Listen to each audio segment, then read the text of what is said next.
എന്ന് അറിഞ്ഞാൽ മതി. അതാണ് അതിന്റെ അർത്ഥം.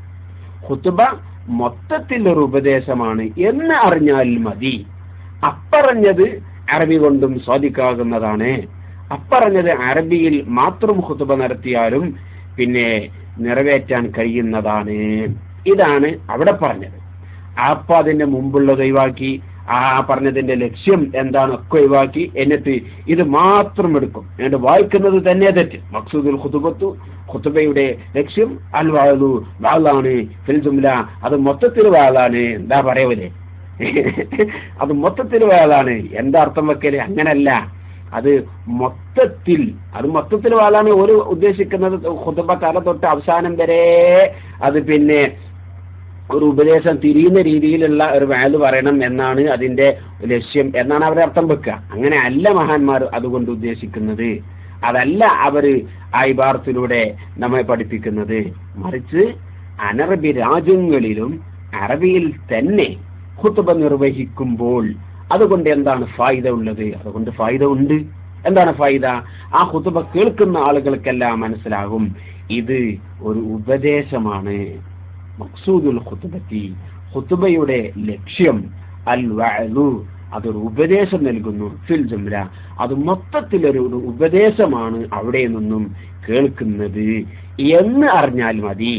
അത് അനറബി ഭാഷയിൽ ഉള്ള ആളുകൾക്ക് അറബിയിൽ നിർവഹിക്കപ്പെടുന്ന ഖുതുബയിലും ഈ ലക്ഷ്യം പിന്നെ സാക്ഷാത്കരിക്കാൻ കഴിയുന്നുണ്ട്. ആകയാൽ അനറബി രാജ്യങ്ങളിലും അറബിയിൽ തന്നെ ഖുതുബ ഓതണം. ഇങ്ങനെയാണ് നമ്മുടെ ഇമാമിങ്ങൾ പറഞ്ഞത്. അപ്പറഞ്ഞതിനെ പോലും ഇവർ നിർവ്യാഖ്യാനം ചെയ്യുകയാണ്. ആ ആളുകൾക്കുണ്ടോ? അതിനെ പോലും നിർവ്യാഖ്യാനം ചെയ്യുന്ന ആളുകൾക്കുണ്ടോ? മഹാനായ ഷാഫി ഇമാമിന്റെ ലാബാസ എന്ന് തുടങ്ങിയിട്ടുള്ള ഇബാറത്തുകളൊക്കെ എടുത്തുകൊണ്ട് നിർവ്യാഖ്യാനം ചെയ്യാൻ പ്രയാസം. ഇമാമിങ്ങൾ പല ചർച്ചയും ചെയ്യും. അങ്ങനെ ലാബാസ എന്നുള്ള പ്രയോഗം കേൾക്കുമ്പോ തന്നെ അന്നം തോന്നുന്ന ആൾക്കാർക്ക് അറിയാലോ, അതിൽ പ്രശ്നമില്ല എന്ന് പറഞ്ഞാൽ അതിന്റെ ശേഷം തന്നെ ഷാഫി ഇമാം പറയുന്നുണ്ട്, ഞാൻ ബഅസ എന്നൊക്കെ പറഞ്ഞതിന്റെ ഉദ്ദേശം എന്താണ്? അവന്റെ ഖുതുബ സ്വഹീഹാകും, ഖുതുബയുടെ സിഹ്ഹത്തിന് അത് തകരാറ് സംഭവിക്കുകയില്ല എന്നാണ്. അതിന്റെ അർത്ഥം ആ ഖുതുബ തല തൊട്ട് അവസാനം വരെ മാതൃഭാഷകളിൽ നടത്തപ്പെടണം എന്നല്ല, എന്ന് അന്നം തിന്നുന്ന എല്ലാ ആളുകൾക്കും തിരിയുന്ന കോലത്തിലാണ് മഹാനായ ഷാഫി ഇമാം ഇത് വിശദീകരിച്ചിട്ടുള്ളത്. അപ്പൊ ഏതായിരുന്നാലും അതുപോലെ ഇമാമികൾ പല ചർച്ചയും ചെയ്യും. ഇപ്പോ ലാ ബഅസ അൻ യൽഹഖൽ മുഅദ്ദിനു ഹീന യുഅദ്ദിൻ, ഇങ്ങനൊരു ഇമാം ചർച്ച ചെയ്യുന്നുണ്ട്. എന്താ?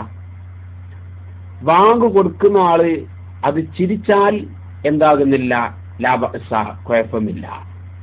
അപ്പൊ അതിന്റെ അർത്ഥം ബാങ്ക് കൊടുക്കുമ്പോ കണ്ടോ, ഇമാമിങ്ങൾ പറയുന്നുണ്ട് ബാങ്ക് കൊടുക്കുമ്പോഴൊക്കെ ചിരിക്കണം എന്നാണ് പറയുന്നത്. അതുകൊണ്ട് ഈ ഏനി മുതൽ ഷാഫി മദ്ഹബ് അനുസരിച്ച് ഒരാൾ കർമ്മം ചെയ്യുകയാണെങ്കിൽ ബാങ്ക് കൊടുക്കുമ്പോൾ ചിരിക്കണം എന്നാണ്. അങ്ങനെയല്ല. ഒരാൾ ബാങ്ക് ഇങ്ങനെ കൊടുത്തപ്പോ അയാൾക്ക് എന്തോ ഒരു വിഷയത്തിൽ ചിരി വന്നു പോയി. എല്ലാ വിഷയങ്ങളിലും നമ്മുടെ ഇമാമുമാർ ചർച്ച ചെയ്യും. ഏതൊക്കെ ഇംകാനുള്ള സാധ്യത വരുന്ന എല്ലാ സംഗതികളിലും നമ്മുടെ ഫുഖഹാ ചർച്ച ചെയ്യും. അത് ഇവർക്ക് പറ്റൂല. അവിടെയൊക്കെ ഇവരെന്താക്കും, പിന്നെ പല രീതിയിലും പരിഹസിക്കും.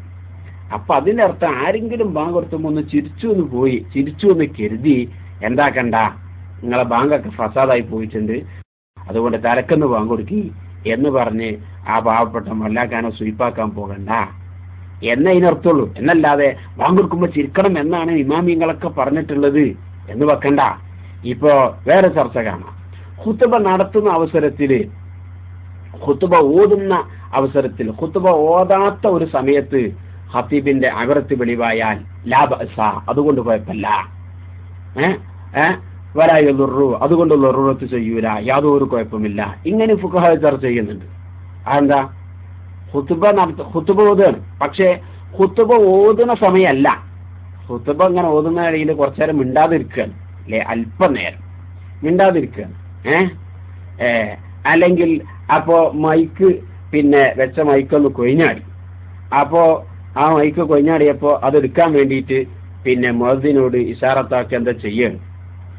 അങ്ങനെ ചെയ്യുന്ന സമയത്ത് എന്തായി? ഖുതുബ ഓതുകയല്ല.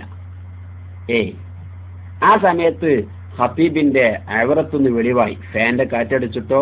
അപ്പൊ ഖുതുബ ഓതുമ്പോ അവറത്ത് മറച്ചുകൊണ്ട് ഖുതുബ ഓതൽ നിർബന്ധമാണ്. അതേ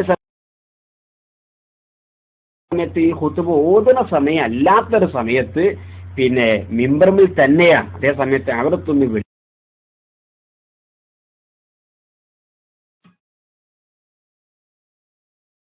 വെളിവായി. അതിനെ കുറിച്ച് ഇമാമിങ്ങൾ ചർച്ച ചെയ്തിട്ടുണ്ട്. ലായുറു അതിന് എന്നാലും ഖുതുബ ഓതുമ്പോ ഇമാം അതിനിപ്പം പറഞ്ഞാഴ്ച മിമ്പറിൽ കയറി അവിടത്തെ വെളിവാക്കാൻ നിന്നാല്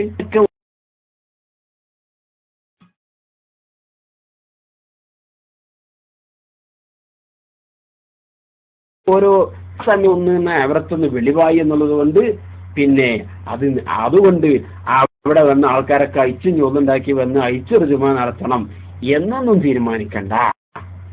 അവര് വന്നൂര് അവിടെ വന്നോർത്തുനിന്ന് ഇരുന്നോട്ടെ, ഖതീബ് ബാക്കിയുള്ള ഖുതുബ നടത്തിക്കോട്ടെ, അങ്ങനെ പിന്നെ ജുമ തിരിഞ്ഞു പോയിക്കോട്ടെ, അത്ര വെച്ചാ മതി എന്നല്ലാതെ അതിന്റെ അർത്ഥം എല്ലാ ഖതീബന്മാരും മിമ്പറിമ കയറിയിട്ട് ഒരു അവിടത്ത് ഇങ്ങനെ വെളിവാക്കണം, അത് യാതൊരു കുഴപ്പമില്ല എന്ന് ഇമാമിങ്ങളൊക്കെ പറഞ്ഞേക്കണ്, അതുകൊണ്ട് നമ്മളൊക്കെ വെളിവാക്കുക എന്നും പറഞ്ഞ് മിമ്പറിമ കയറി വെളിവാക്കാൻ വേണ്ടി പറഞ്ഞതല്ലാത്ത. അഥവാ അങ്ങനെ ഒരു അവസ്ഥ വന്നാൽ അതേ സമയത്ത് ഒരു ഖതീബ് ഇങ്ങനെ പിന്നെ അങ്ങനെ ഖതീബ് ഇത്തഖുല്ലാഹ്, നിങ്ങൾ അല്ലാഹുവിനെ ഭയപ്പെടണമെന്നുള്ള ആ റുക്കിന് ഇങ്ങനെ പറയണം, ഇത്തഖുല്ലാഹ് എന്ന് പറയണം. ആ പറയുന്ന സമയത്താണ് ഖതീബിന്റെ അവിടത്ത് വെളിവായത് എങ്കിൽ അത് പ്രശ്നമാണ്. ഖുതുബ നിർവഹിക്കൽ, ഖുതുബ നിർവഹിക്കുമ്പോൾ അവിടത്ത് മറക്കൽ നിർബന്ധമല്ലേ. അപ്പോ അവിടെ ഖുതുബയുടെ സമയത്ത് അവിടത്ത് മറച്ചില്ല, അതുകൊണ്ട് അവിടെ ഖതീബ് പിന്നീട് എന്താക്കണം, അവിടത്ത് മറഞ്ഞൊരവസരം നോക്കി തന്നെ പിന്നെ ഇത്തഖുല്ലാഹ് എന്നുള്ളത് വീണ്ടും പറയണം. അതേ സമയത്ത് ഇങ്ങനൊന്നും പറയണില്ലാത്ത ഒരു അവസരത്തിലാണ് അവിടത്തെ വെളിവായത് എങ്കിൽ ലാ യദുറു എന്ന് ഇമാമിങ്ങൾ പറഞ്ഞാൽ അതിന്റെ അർത്ഥം മിമ്പറിമ കയറിയിട്ട് ഇങ്ങനെ അവിടത്ത് ഇങ്ങനെ വെളിവാക്കണം എന്നാണ് എന്ന് തെറ്റിദ്ധരിച്ചു പോകാൻ പാടില്ല. അപ്പൊ ചുരുക്കി പറഞ്ഞാൽ ഈ രീതിയിൽ നമ്മുടെ ഇമാമുമാരുടെ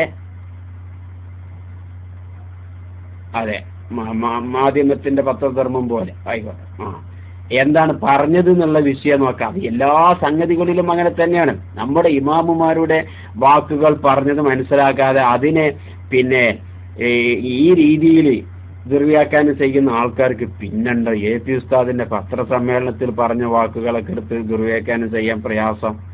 അതിലൊന്നും ഇപ്പൊ യാതൊരു ബേജാറാകേണ്ട ആവശ്യമില്ല, അതൊക്കെ സർവ്വസാധാരണയാണ്. അപ്പൊ ഇൻഷാ അല്ലാഹ് പിന്നെ ഇനി നമ്മളെ സുൽത്താൻ ഖാദിർ ഉസ്താദ് ആരെങ്കിലൊക്കെ ഇനി ഇൻഷാ അല്ലാഹ് മൈക്കിൽ വരും. ഹംസ പിന്നെ നേരത്തെ കൈപൊക്കിയിരുന്നു. ഇനി ഏതെങ്കിലും ചോദിക്കാനുള്ള ആൾക്കാരൊക്കെ പോയാണോ അല്ലെ? ആരും ചോദിക്കാനൊന്നുമില്ലല്ലോ. ചോദിക്കാനുള്ള ആളുകളൊക്കെ ഉണ്ടെങ്കിൽ പിന്നെ അവർക്ക് മൈക്കിൽ വരാം എന്ന് പറഞ്ഞു കൊടുത്തുന്നു. അപ്പൊ നമ്മുടെ ഫുഖഹാ പിന്നെ ഇങ്ങനെ ഓരോ ഇംകാനായ സംഗതികളൊക്കെ, സാധ്യതയുള്ള ഓരോ സംഗതികൾ എല്ലാം അവർ രേഖപ്പെടുത്തും. അതിന്റെ അർത്ഥം അതൊക്കെ ഓരോരുത്തർ നേരം വെച്ച് വൈകുന്നേരം ആഗോളം അത് ചെയ്തു കൂട്ടണം എന്നല്ല. ഇങ്ങനൊക്കെ നമ്മൾ ഫുഖഹാ രേഖപ്പെടുത്തുമ്പോൾ അതും ഇവർക്ക് ഉൾക്കൊള്ളൂല, അതും ഇവർക്ക് വല്ലാത്ത വേറെ വേദനയാണ്. ഇപ്പൊ നമ്മുടെ ഫുഖഹാ പറഞ്ഞല്ലോ, ഇതാ ഓസലൽ മയ്യിത്തു നഫ്സഹു കറാമത്തൻ. കറാമത്ത് പല രീതിയിലുണ്ടാവും. ഇന്നലെ നമ്മളെ പിന്നെ ജമാൽ കൊടുവള്ളി ഒരു കറാമത്ത് നിഷേധിച്ചില്ലേ? ഏത് കറാമത്ത്? മഹാനായ മുഹിദ്ദീൻ ശൈഖ് റഹ്മത്തുള്ളാഹി അലൈഹിക്ക് ലോകപ്രസിദ്ധമായി അറിയപ്പെട്ട ഒരു കറാമത്ത്. അതെന്താ? അത് കോഴിയുടെ മുള്ളിനെ പിന്നെ എല്ലിനെ എന്താക്കി പറപ്പിച്ചു വിട്ട ആ കറാമത്ത്, അത് ഇവർ നിഷേധിക്കുക. അപ്പൊ ഇങ്ങനെയുള്ള ആളുകൾക്ക് പിന്നെ മഹാന്മാരായ ആളുകൾക്ക് പല കറാമത്തുകളുണ്ടാകും. അപ്പോ ഈ കറാമത്ത് അടിസ്ഥാനത്തിൽ നമ്മുടെ ഫുഖഹാവ് ചർച്ച ചെയ്തു. അതെന്താ?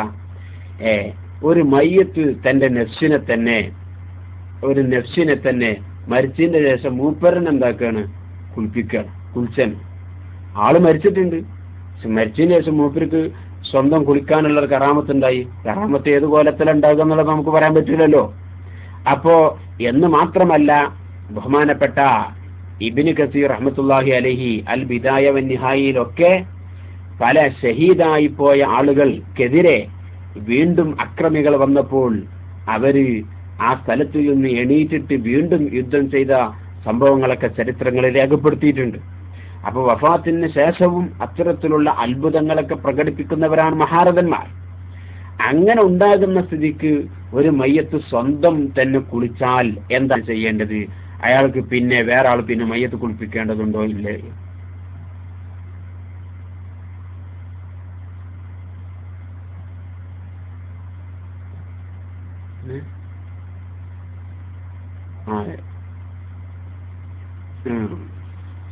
നമ്മൾ അബൂബാറക്ക് നമ്മള് പുതിയ വേറെ തഹക്കീക്ക് പറയണ്ട, അതിന് സാബ് പറയാം. അപ്പൊ ഇങ്ങനെ നമ്മൾ ഫുഖഹ പറയണ്ടേ, ഏത് പിന്നെ ഇങ്ങനെ മയ്യത്ത് സ്വന്തം നഫ്സിനെ തന്നെ കുളിപ്പിച്ചാൽ അവിടെ പിന്നെ നമ്മൾ പിന്നെ വേറെ കുളിപ്പിക്കൽ നടത്തണ്ടേ? ഇത് പറയുമ്പോ വിധേയികൾ പറയും, കണ്ടോ ഈ ഇങ്ങനൊക്കെ അങ്ങനെ ഉണ്ടാവുമോ? ഇങ്ങനൊക്കെ ഉണ്ടാവുമോ? നമ്മളെന്നാലും ജമാൽ കൊടുവള്ളി പറഞ്ഞതുപോലെ പിന്നെ ഈ കോഴിന്റെ എല്ലിനൊക്കെ കൂട്ടി വിളിച്ചിട്ട് അത് പിന്നെ കോഴിയായി പറക്കാൻ വേണ്ടി പറഞ്ഞു. അതൊന്നും ഉണ്ടാകാൻ ഒരു സാധ്യതയുമില്ല എന്നാ ജമാൽ കൊടുവള്ളി പറഞ്ഞത്. അങ്ങനെ ഉണ്ടാകാൻ സാധ്യത തന്നെയല്ല. അപ്പൊ ഇവരെ കൂട്ടത്തിൽ അങ്ങനെ ഉണ്ടാകാൻ സാധ്യതയില്ല എന്ന് കരുതിയിട്ട് ഈമാനുള്ള മുഅ്മിനീങ്ങളുടെ കൂട്ടത്തിൽ അങ്ങനെ ഉണ്ടായിക്കൂടെ? അപ്പൊ ഈ രീതിയിൽ ഇതിനവർ പരിഹസിക്കും. ഇതിനവർ പലപ്പോഴും പരിഹസിക്കാറുണ്ട്. നമ്മുടെ ഫുഖഹാവ് രേഖപ്പെടുത്തിയത് ഇതിങ്ങനെ, നമ്മുടെ ഫുഖഹാവ് രേഖപ്പെടുത്തിയതൊക്കെ ഇവരൊക്കെ പരിഹസിക്കുന്നത് കേട്ടാ തോന്നിപ്പോകും നമ്മുടെ സമസ്തന്റെ ഉലമാ ഉണ്ടാക്കിയതാണ് ഈ ഫിഖ്ഹിന്റെ കിതാബുകളൊക്കെ വന്ന്. സമസ്തന്റെ ഉലമാ പറഞ്ഞതിന് അതിനെ വിമർശിക്കാൻ പറ്റും എന്നല്ല പറഞ്ഞത്. അതായത് അവരുടെ ഒക്കെ സമകാലികരായ ആളുകൾ ഉണ്ടാക്കിയതുപോലെ അവർ പരിഹസിക്കുമ്പോ ഉണ്ടാക്കിയതിനൊക്കെ പരിഹസിക്കുന്ന ലാഘവത്തോടെ മഹാരഥന്മാരായ ഇമാമുമാർ അവരൊക്കെ ഓരോ മസ്ലകളൊക്കെ എഴുതുമ്പോ അതിനൊക്കെ അള്ളാഹുവിന്റെ ഭാഗത്തിൽ നിന്നും പ്രതിഫലം ലഭിക്കാനുള്ള വളരെ ഇഖ്ലാസോടുകൂടിയാണ് അവരെഴുതുന്നത്. അതുകൊണ്ടാണ് നബവി ഇമാമിനെ പോലെയുള്ള മഹാരഥന്മാർ ഇങ്ങനെയുള്ള പിന്നെ ഫിഖ്ഹിന്റെ ഗ്രന്ഥങ്ങളൊക്കെ എഴുതിയപ്പോ അവർക്ക് അല്ലാഹു തആല വലിയ കൈയിന്റെ പേരിൽ പ്രകാശിക്കുക എന്നുള്ള കറാമത്ത് കൊടുത്തത്. ഇമാം റാഫി തങ്ങൾ പിന്നെ ഗ്രന്ഥം എഴുതിയപ്പോൾ അടുത്തുള്ള വൃക്ഷം അത് പ്രകാശിച്ചു പ്രകാശത്തിന് വേണ്ടി. അപ്പൊ ഈ രീതിയിലുള്ള കറാമത്തുകളൊക്കെ അല്ലാഹു തആല കൊടുക്കുന്നത് അവർക്ക് ദീനിന്റെ ഖാദിമീങ്ങളും ദീനിന്റെ സേവനം ചെയ്യുന്ന ആളുകളുമായതുകൊണ്ടാണ്. അതുകൊണ്ട് തന്നെ പിന്നെ ഈ രീതിയിലുള്ള നമ്മുടെ ഫുഖഹാ രേഖപ്പെടുത്തുന്ന ഓരോ സംഗതികളെയും ഓരോ മസ്അലകളെയും ഇവർക്ക് ഉൾക്കൊള്ളാൻ കഴിയാത്തതിനെ ഒക്കെ ഇവർ അന്ധമായി നിഷേധിക്കുകയും വിമർശിക്കുകയും അതിലുപരി പരിഹസിക്കുകയും ചെയ്യുന്ന പ്രവണത നാം പലപ്പോഴായി കാണാറുണ്ട്.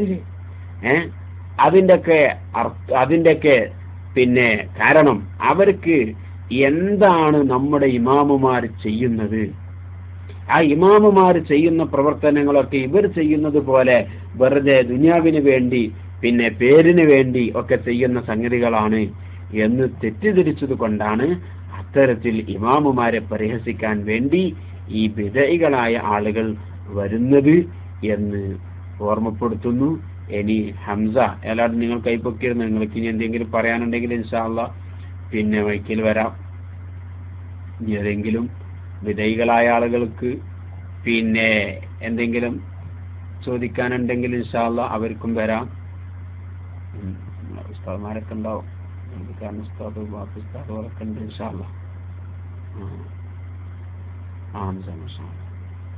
ഇൻഷാ അല്ലാഹ് ഹംസ പിന്നെ ആനുകാലിക വിഷയങ്ങളുമായി ബന്ധപ്പെട്ട് പിന്നെ സംസാരിക്കും എന്ന് തോന്നുന്നു. അല്ലാഹു തആല തൗഫീഖ് ചെയ്യുമാറാകട്ടെ. അസ്സലാമു അലൈക്കും വറഹ്മത്തുള്ളാഹി.